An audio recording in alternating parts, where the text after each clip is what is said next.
in the saddle, the Tahoe, all reliable. Alternator still holding up, if any of you watched that little video. This is the day after I noticed that the timing was messed up on my Subaru. I'm not sure how good I am at explaining things. I kind of just hit record and start babbling.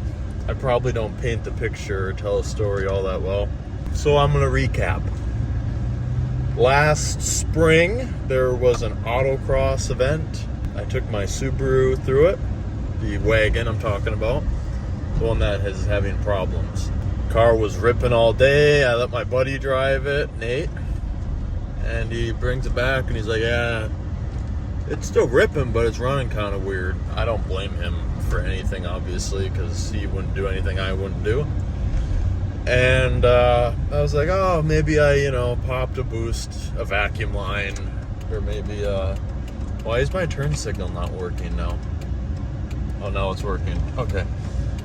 Maybe I popped a vacuum line boost leak. Maybe the intercooler coupler was loose, or maybe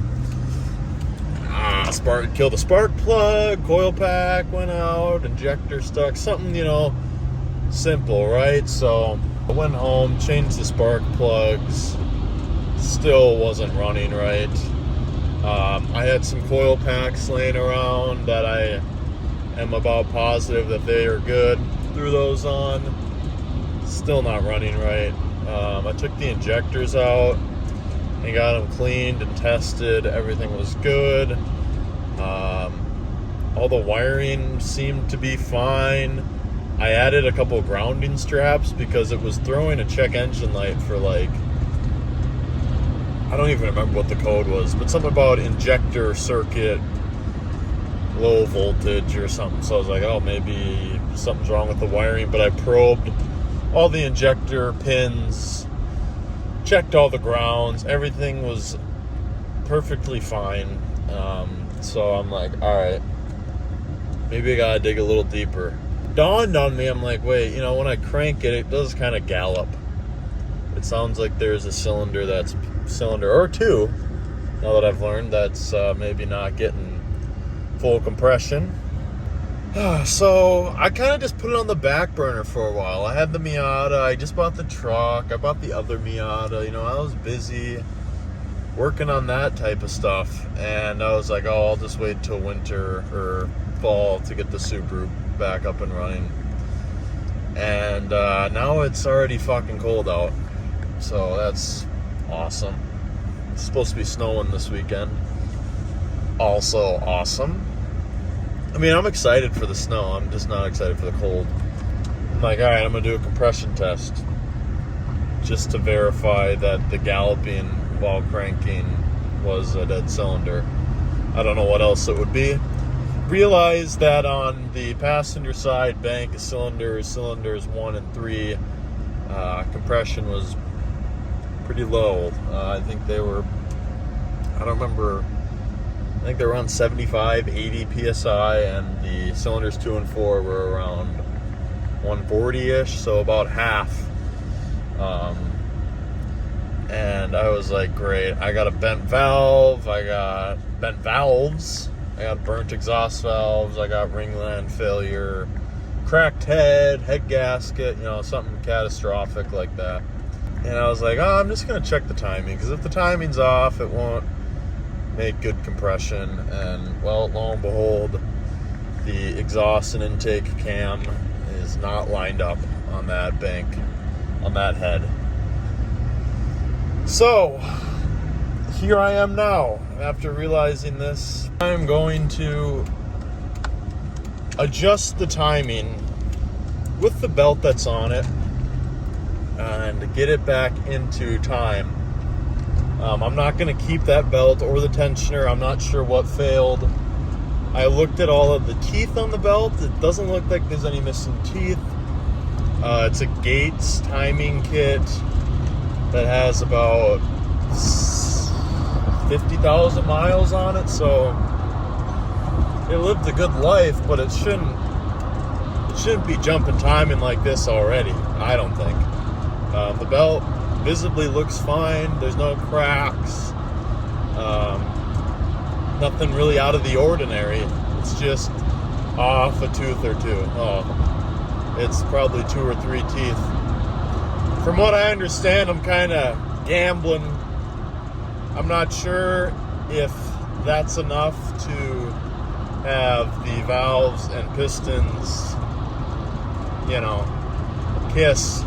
At that point, you've got a bent valve, broken valves, potential damage to the head of the piston. Not great stuff. But from what I understand, if I had bent valves, I don't think there would be any compression in that cylinder. I mean, I know it's not as much as the other bank, but I feel like if it had bent valves, it would have zero compression or very, very low compression.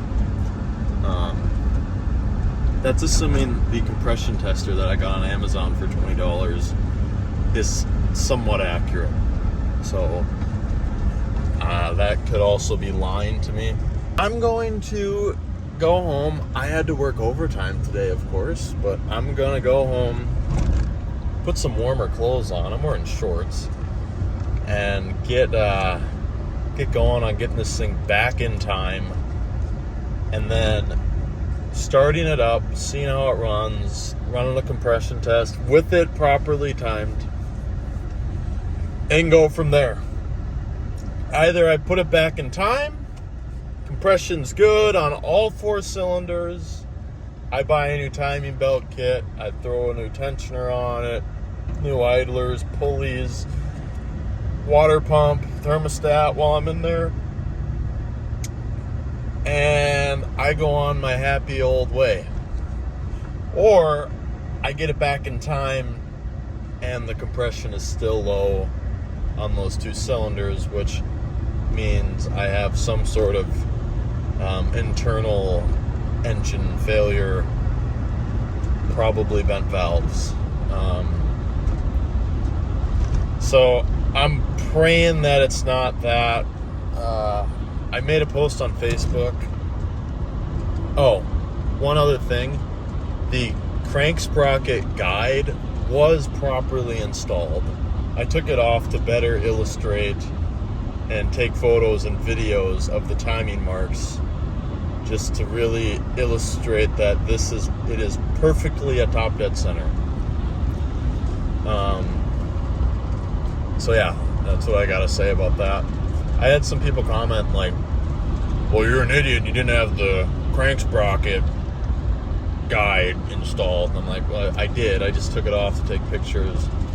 I don't know, fucking people on Facebook are fucking crazy, especially Subaru people. Like, sorry, I'm not fucking perfect. I'm not gonna write a paragraph about my problems. I put Gates timing belt, thumbs down emoji, as in that the belt sucks, or the tensioner. I would say it's install error, but it's been good. I mean, I have a sticker on the inside of the engine that has the mileage and at where it was replaced, so it was good until it wasn't. So I don't know, I've heard that Gates timing belts specifically for Subarus, I can't speak of any other makes or models, that they've had some quality issues recently. I guess they used to be pretty good, but I don't know. So I guess stay away from Gates timing belt kits if you're doing a timing job on a Subaru. I've used ASIN in the past. On my previous swapped, I had another Impreza that I WRX swapped, and I used a ASIN kit, and that seemed to work great, no problems. I sold the car. As far as I know, it's still ripping today. Last time I talked to the new owner, so this is another couple $100, right? This hobby is so fucking stupid. Cars, everything's just it's just a couple $100. When you're spending a couple $100 every week, shit adds up real quick, let me tell you. So beware if you're gonna get into this shit, especially Subarus. I mean, I don't know, people rag on them all the time. In all honesty, I think they're really good cars. They're a great value. You can get a cheap WRX for less than, well, it used to be that you could get a decent Rex for like $2,500. Now I don't even know. The market's all over the place. But they're cheap turbo, all-wheel drive, manual cars. And they're really like the only ones out there. Evos are really expensive. Audis are expensive and unreliable. The only other thing I can think of that's like a decent value is like a Mazda Speed 6. But those are pretty rare and they're not exactly the most reliable things on the planet. I owned one and I blew the engine the day after I bought it. So, yeah, I don't know. Also, I think they're pretty easy to work on. I don't know, it's just getting kind of used to working on a sideways engine, but like changing an alternator or any of like the pulleys is super easy to get to. The suspension, I mean, you can Frankenstein together a Subaru from 1993 and suspension components from a mid-2000s Forester will bolt up. Or hell, you could throw in a newer STI engine in a 2002 Bug-Eye WRX. Yes, the variable valve timing and other electronic stuff, you're gonna have to work around that. But it bolts up. The formula really hasn't changed on them. Parts are everywhere, at least in Minnesota. I mean, it snows. All-wheel drive cars are really common, so Subarus are really common. So parts are pretty readily available and relatively cheap. Great aftermarket. I mean, I love my Subaru when it works. I've had good ones, I've had bad ones. It's just kind of luck of the draw. Either you have one that you just can't kill, or you have one that you just can't fix. It's just kind of getting lucky like that. But I don't know, every platform and enthusiast car has its drawbacks. Like the Miata, great car. I love my Miata. I would never get rid of it. But I'm not gonna lie, the drivetrain is pretty weak. The rear diff can't even handle like 200 horsepower, and the transmissions are fairly weak. The engines, they can hold a decent amount of power, but they're not workhorses. And the chassis, I don't know, they're pretty loose unless if you have like a roll bar and some like frame rail braces. And yeah, every car isn't perfect. And a Miata, I mean, everyone's like, oh, they're the reliable daily autocross track drift car, do it all, but it has its drawbacks. I guess at this point I'm just rambling, but I'm gonna get this fucking thing dialed in. It's already getting cold out, there's snow coming. I've got to get it figured out because I don't want to drive a two-wheel drive Tahoe in the winter. At least I don't want to have to drive it every day. You know, I'll take it to work every now and then, but I don't want to be fishtailing going down the freeway. Also, have to drain the water out of this thing and the Miata at some point this weekend. And I'm going to fill this with coolant. I don't know what I'm going to do with the Miata. Like, is it safe to leave a radiator and cooling system empty over winter? Probably not. I'll probably throw coolant in it, but I'm going to take it right out because it's a turbo Miata. It finds ways to leak, and I'd rather be leaking water than coolant, especially if I'm drifting it. You don't want to have to spill coolant all over the track. I haven't done that yet. I don't plan on doing it, but it's always a possibility. I don't have like timing tools or anything to get the engine like to properly do the timing belt. I've done it before without them. It's kind of a bear, especially when you're doing it by yourself, but it's possible. I'm probably just gonna like find a way to like vice grips and zip tie areas of the belt to the pulleys and the cam gears, and to make sure, because that, I mean, everything from the crank pulley to the driver's side of the engine is properly in time. So I'm going to find a way to maybe pull one of the idlers off and find a way just to leave everything on the right side all good and locked in, slip the belt off, line the cam gears, slip the belt back on. I don't know how easy that's going to be.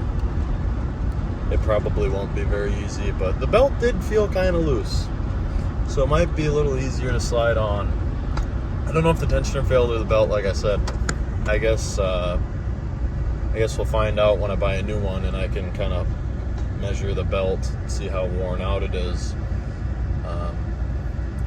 Like I said, it's a Gates timing belt.